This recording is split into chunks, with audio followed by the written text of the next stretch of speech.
think the best thing about this morning was hearing the history of RE/MAX and really understanding the roots of where we come from as an organization, and then the progress. I mean, all of us in the beginning were very much fledgling people. I was 26 years old when I started.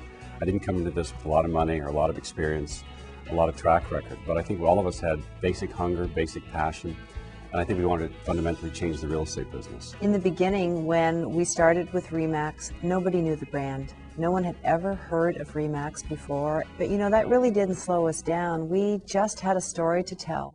The concept of owning your own business in a red, white, and blue sign with a balloon appealed to New Englanders.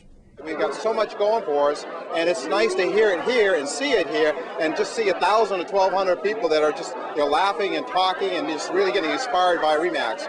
Education, critical, vital, and very inspirational. Well, it keeps your spirits up and it keeps you motivated. It gets your plugs recharged. I chose RE/MAX because they're the best.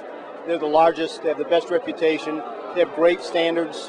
They have great agents. They expect the best out of their agents. If you hang out with the best possible people, then you're going to be stretched to be your best also.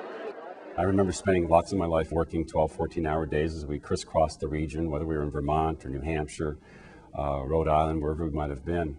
I believed in the concept. When I learned about it, mostly from Frank and Walter, I was very enthused. Then I started off and running, opening the first office here in Newport. And then I started to look to people throughout the state of Rhode Island that I felt would be really good managing partners. And the Iannacholis really were my first broker recruits.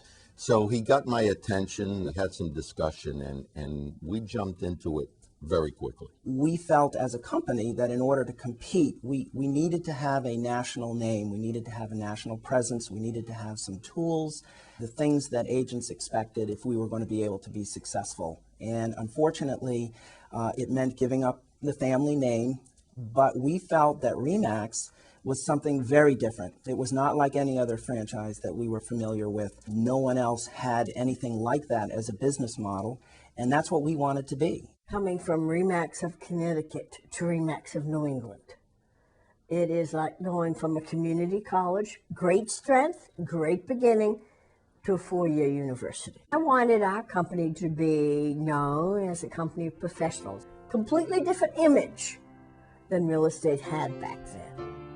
You know, when we were starting the business here in New England, we were 500 or 1,000 miles away from Denver in the West. So those were pretty lonely times. You know, I couldn't rely on other people around us, so we had to dig and work by ourselves and come up with innovative ideas. I can't pretend to say that I had those innovative ideas. They came from our broker owners and our sales associates. Where do we advertise better? Where do we advertise stronger? How do we make sure that our brand emerges? How do we fight against people who've been around since the 1950s? But there was a whole lot of excitement. I mean, RE/MAX was new, and the energy behind it, I mean, it was really a pursuit of synergy. Here we were, a small company in a local town of 12,000 people, and suddenly we're part of a huge network, and there was a chemistry that was just drew you in. There was a lot of support in the beginning, and when offices would open anywhere in New England, the entire region would show up. And even though we may have at the time had 2 or 3 agents, we'd all get in one car and we'd drive and support one another, and that was very important. I remember those early days as tentative step days. You know, we thought we were big when we got to 60 people, and then 100 people, and then 600 people. And I remember a meeting at Copley Square Marriott, and we had 1,000 people in the room, and we just started to stand and cheer because no other real estate company in New England could have had 1,000 people in a room. It was just simple dreamers coming together, sharing dreams, getting recharged at an event, and going back out and doing it again. It was all done with a grassroots approach. One sales associate joined us at a time. In the beginning, there was no lead street. There was no design center. There was no national advertising. There was no satellite. There was no delivery of educational offerings or promotion. But education is power. And it is the person that has the power that gets ahead. I just think back on every year we went to a convention, And Lineker would give us the marching orders. This is where we're going. It wasn't just a motivational speech. It was a new idea. We were going into a new direction, whether it was satellite network and we were going to preach education, or it was the affiliation with CMN or the Susan Komen Foundation. It was always something new that we could take with us to, grow the company with, and it worked.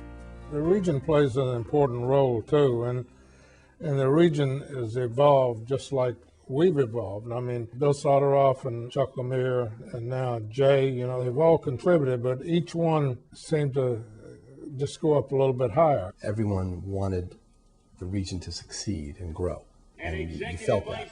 So you felt that each successor was the mantle that they were inheriting was a positive one, and it was a good one.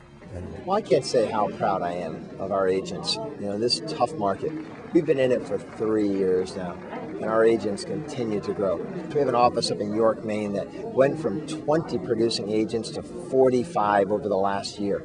We have an office in East Hartford, Connecticut, who started last year, 10 months ago actually, with 5 agents. He's grown it to over 22 agents, and #1 market share in East Hartford, Connecticut. Our agents are top of the line. They're the best of the best. One of the things we try to do when we go to these conventions is to learn as much as we can, but we also set time to play. And whether it's a golf trip or it's a canoeing trip or jumping into canyons or whatever it might be, it always seems to be an adventure. We've done skydiving, we've done ATVs. It's just a load of fun. And if you really want an adventure, go golfing with Dave Bonaccilli.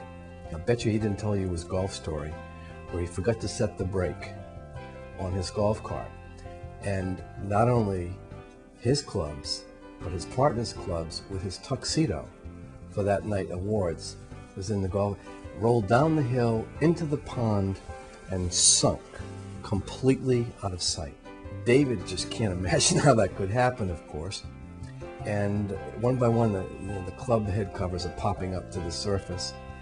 And because they finally pulled the card up, and there's his name with all the mud and everything all over it. But you try to keep it light. It's not an easy business. It's a tough business. And we work hard, and we like to play hard. We've had conventions where 20 agents in our office have come.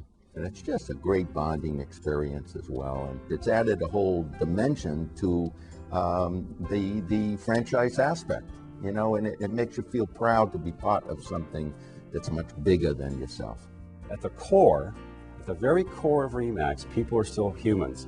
And what I'm so grateful for, that after all these years, is the richness of the relationships. That there's a pat in the back, the handshake, the hug, the kiss on the cheek, those very touching human encounters. And I think that's what defines us more than anything, more than all the razzle-dazzle of the events, the fact that we're humans first and we really care about what each other does every day. Once the RE/MAX spirit gets in your blood, gets in your heart, gets in your soul, it's a very hard thing to step away from if you've been in the industry for a very long time.